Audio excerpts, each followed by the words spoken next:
আজকে আমি একটা সবজি রেসিপি বানাবো, বরবটি, বেগুন, টমেটো, চিংড়ি মাছ, পেঁয়াজ। ভীষণ টেস্টি, একবার আপনারা বানিয়ে দেখবেন। হয়ে গেছে, এবার আমি চিংড়ি মাছগুলো ফ্রাই করে নেব। দিয়েছি, পেঁয়াজটা দিয়ে দিলাম, টমেটোগুলো দিয়ে দিলাম, স্পুন লবণ, 1 টিস্পুন লঙ্কা গুঁড়ো, 1 টিস্পুন জিরে রসুনের পেস্ট, 1 টিস্পুন। এবার মশলাটা 1/2 টিস্পুন হলুদ গুঁড়ো। এবার সবজিটা আমি অ্যাড করে দেব। খুব টমেটো যেহেতু দেয়া আছে, অবশ্যই একটু চিনি দেবেন।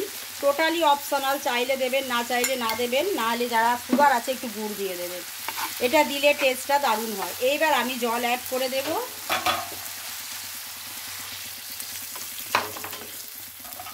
মোটামুটি এবার আমি একটু পোস্ত বাটা অ্যাড করে দিলাম। ভীষণ বরবটি, চিংড়ি, টমেটোর সবজি একদম রেডি হয়ে সার্ভিং বলে সার্ভ করে দিয়েছি।